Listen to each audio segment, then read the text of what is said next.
said the words or wrote them. I remember the words very well, for when I either heard or read them, I said to myself, there's a sermon in here somewhere. The words are these.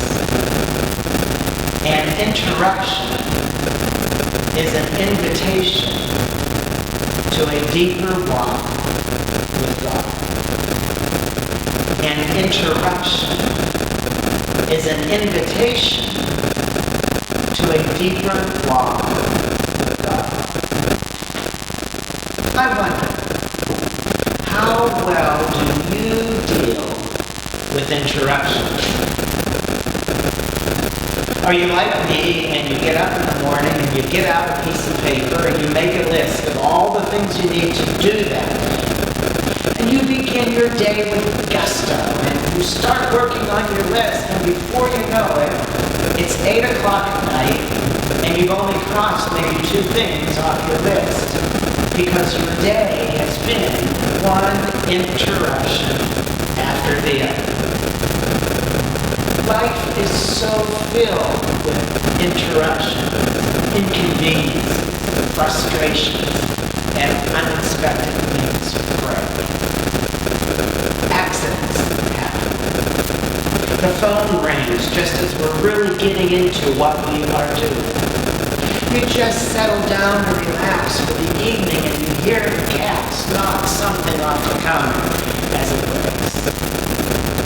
Traffic delays us. Just when we don't need another expense, an appliance breaks. Unexpected illnesses can change our carefully crafted calendars. I could go on, and you probably could too, for no one likes to be interrupted. We teach our children, don't interrupt. By definition, to interrupt means to break off in the middle of something. To be interrupted is to be doing something and to have it stopped, halted, temporarily or maybe even permanently.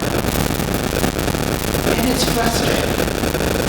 Sometimes the interruptions of life are small, just small irritations, small delays.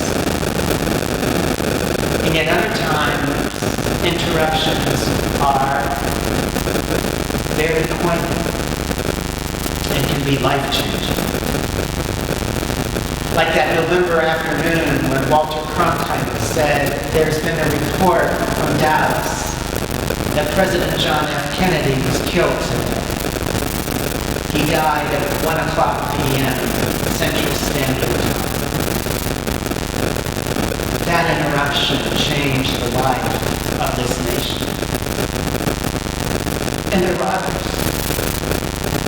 Like a sunny September Tuesday morning when we interrupt this program for a special news report. A commercial airliner has just crashed into the World Trade Center. That interruption changed the world. When you get a call, unexpected call, and you learn that someone you know, someone you love dearly, has died. Suddenly, unexpected. And that interruption changes your life. Yes, make no mistake about it, interruptions are part of the human experience. In his book, Reaching Out, Henri Nouwen acknowledges the frustration and even the anger these constant interruptions can cause. But, he writes, what if our interruptions are in fact opportunities? Nouwen writes, my whole life I've been complaining that my work was constantly interrupted until I discovered that interruptions were my work. Interruptions are our work. Those words have stayed with me the past weeks as I've read and studied this morning's reading from the Gospel of Mark. And I wonder, instead of viewing the interruptions of life as things that keep us from our work or our ministry or our life, how would we be different if we were to see an interruption as an opportunity for God to break into our lives? Now, don't get me wrong, God does not bring all of the interruptions of our way. But I suggest to you that maybe if we are willing, God can work a miracle of grace in our lives, even through interruptions, so that we can come to see an interruption as an invitation to a closer walk with God, instead of something annoying, instead as something that will break us apart and even destroy us. And so in order for this to happen, I think we need to learn two very important spiritual lessons. First, if our interruptions are going to become redemptive, then we must have some time in our life that is uninterrupted. In other words, for us to be able to deal with the interruptions of life and see them as opportunities for service, the first thing we have to do is to have some uninterrupted time. We see this very clearly in the life of Jesus. Did you ever realize that Jesus' earthly ministry was one constant stream of interruptions? Go home today and read through any of the Gospels, and it so often seems that he's on his way to do something, it's something else, to be somewhere else, and he's interrupted. It started out way back when he was 12 years old. He's in the temple, surrounded by the elders. He's talking with them. His mother comes in and sees Jesus with the elders, and she says, "Son, you shouldn't be disrupting a session like this. Come on home and have your oatmeal." In Luke chapter 5, Jesus is conducting a prayer meeting in a house, and it's people who have a crippled friend dig a hole in a roof, and they lower their crippled friend down to Jesus' feet, and Jesus has to stop what he's doing and heal him. Later on in the Gospel of Luke, Jesus has just crossed over the Sea of Galilee. He's getting ready to preach and teach. He's barely off the boat, and this psychotic man comes running to this naked psychotic man comes running towards him, screaming. That would interrupt a preacher, don't you think? And then Jesus finally gets to where he's going, and he's just about ready to preach and teach again, and a man named Jairus comes and pleads with Jesus to leave the temple, forget about the sermon or the Bible study, and to go with him because his daughter is dying. So Jesus leaves the temple with Jairus, and even as he's responding to that interruption, Jesus is interrupted again by this pitiful woman suffering from a bleeding problem, who just touches his garment and says, I'm sorry, Lord, I really didn't want to interrupt you. But parents back in Jesus' time were allowing their children to bother Jesus and to interrupt him. And the disciples tried to put an end to that nonsense, but Jesus says, no, don't keep them away. We time for kids. And on it goes. Even in today's reading from Mark's Gospel, Jesus and the disciples are leaving Jericho. They're finally heading home for the evening, and a beggar sitting alongside the road named Bartimaeus calls out and interrupts their journey home for dinner. The disciples tell the beggar to be quiet. We don't have time for you. Jesus again stops and listens to the man's cry. Now, how did Jesus do all that? How was he able to handle the constant nagging interruptions that seemed to plague him daily?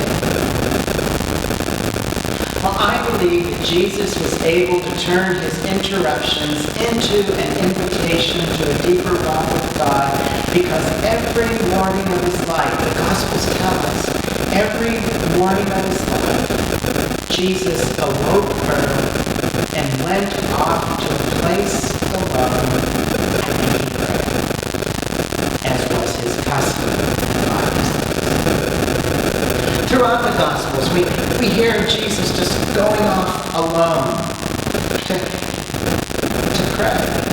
He left the crowds, he left the disciples, he left everything, and he just allowed himself to have some uninterrupted time with God. He did it every day. And in that uninterrupted time with God, when Jesus went to pray, he got his life in focus. You know how it was when we used to take a photograph with a camera? What was the first thing we did? We got everything and everyone into focus. Oh, I know some cameras have automatic focus, but still, before you took the picture, you made sure that everything and everyone is in focus. And if it's out of focus, you make some adjustments to get it focused. And so that's why I say we need uninterrupted time in our lives to get our life in focus. Jesus saw people in need all around him, and I think they're all around us too, but we don't even see them. We don't even hear them because our lives aren't in focus. I wonder, do I have uninterrupted time every day? Do we have, say, 10 or 15 minutes where we might just open the Bible and read one chapter or read one psalm, and we give to God the concerns of our lives and ask, God, what do you want to say to me? Do we have any uninterrupted time with God when God can ask us the same question that Jesus asked Bartimaeus? What do you want me to do? So spiritual lesson number 1, if we're going to be able to be interrupted and see interruptions as an invitation to a deeper walk with God, then we have to have some uninterrupted time in our lives so that we can be refreshed and refueled as Jesus was, so that we can be available to a world in need. And that leads us to a second spiritual lesson. Listen carefully. When our lives are in focus, we can then view interruptions not as obstacles to be overcome, but as opportunities to be of service. That's what Jesus did, I believe. When Jesus, in his quiet time, got his lens in focus, he was able to view interruptions not as obstacles, but as opportunities for service, for ministry. Go back to today's scripture lesson. Jesus is on his way from Jericho with his disciples. They're on their way. They're focused. And Jesus hears from the crowd, Jesus, Son of David, have mercy on me. The disciples weren't quite so focused. They kept saying, yeah, keep it down, guy. Can't you see he's busy? He's very busy. Just keep going. Get along. And the man cries out again, Jesus, Son of David, have mercy on me. And what does Jesus do? He stops. And he listens to that man. And he says, what do you want me to do?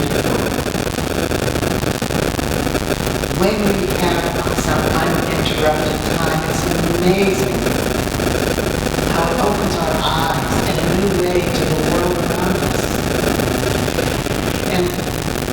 we start to see, and we start to hear the Bartimaeuses all around us. Sometimes we realize that it's not only Bartimaeus that is blind. Sometimes we are blind as well. I'm simply amazed that Jesus could see Bartimaeus and hear his cry in spite of the crowd, but that's how Jesus was. He saw a woman at the well that everyone else passed by. He saw little old Zacchaeus up a tree. He saw children around him and heard their cry for help. He saw a man who had been laying beside the pool of Bethsaida for 38 years. Everyone tripped over the old guy. And they were just interruptions. But Jesus was able to see them all and greet them with joy and saw them as opportunities for service because he had that uninterrupted time to get the lens of his life in focus. And that's why it's so important for us to have uninterrupted time with God. That crucial time to get our lens focused as Jesus did, so that then we are able to see and serve people all around us and realize, maybe just realize that it's not what we were doing that was so important. Rather, it's the interruption that was important. There once was an old Scottish farmer named Mr. Fleming. Mr. Fleming was so poor that he could barely feed his family. One day, Mr. Fleming was out tilling his land and he was interrupted by something he heard coming from the bog just on the edge of his property, which sounded like a young boy crying out. So he drops his plow and he stops the work that he's doing and he runs to the bog and he finds this adolescent drowning. It's dark and thick in there and the boy is stuck and he can't get out. Mr. Fleming has some rope nearby and he throws the kid a rope and pulls the boy out of the bog and he saves his life. Cleans him up, sends him on his way. The boy wants to pay Mr. Fleming, but Fleming says, no, that's okay. I only did what anyone else would. Well, the next day, Farmer Fleming is out in his field again, working with his son, and this mammoth chariot pulls up in front of his poor little home. A nobleman got out of the chariot and said to Mr. Fleming, my son is the one that you saved. I must pay you for your good deed. Fleming said, I can't take any money. I only did what anyone would have done. I was interrupted, and I'm so glad that I was interrupted because maybe it saved your son's life. The nobleman said, well, you saved my son's life, so I would like to do you a favor. The nobleman says, is this your son? And Mr. Fleming said, yes. The nobleman said, does he go to school? Fleming said, no, I really can't afford to send him to school. And besides that, he's needed here to work with me on the farm. The nobleman said, well, what if some year when you're ready and your son is ready to get an education, what if I were to provide for his education? I have some connections at the school of St. Mary, and I hope you would let me help you. It would be a free education for your son. Mr. Fleming replied, that would be a very good thing. And so Mr. Fleming sent his son Alexander off to school. And Alexander graduated from St. Mary's School and St. Mary's Medical School. And you and I know him as Alexander Fleming. Sir Alexander Fleming, who discovered penicillin. Sometime later, that nobleman's son became ill with a bad case of pneumonia. and he was on the verge of death. And Sir Alexander Fleming was called on, and he gave that nobleman's son penicillin, and that son lived. And so twice the Fleming family saved the boy's life. All because of an interruption. I tell you, this is true. This very week, an interruption like that may come your way. Help! Have mercy on it. Oh, it may come from a blind beggar on the roadside. It may come from someone in a bog. It may come from someone who doesn't even verbalize it, but they need help. Will we allow ourselves to be interrupted? I sure hope so. Because if Mr. Fleming and his son Alexander hadn't helped that nobleman, Lord Randolph Churchill, his son Sir Winston Churchill would have never grown into a dog. That's why I say how we engage in life's interruptions makes all the difference in the world. Oh, we can view interruptions as unwelcome. We can resist them. We can fight them. We can argue with ourselves and with God. Or we can look at our interruptions through the lens of faith, and we can allow them to become for us a means of grace. For after all, an interruption is an invitation to a deeper walk with God. Don't you agree?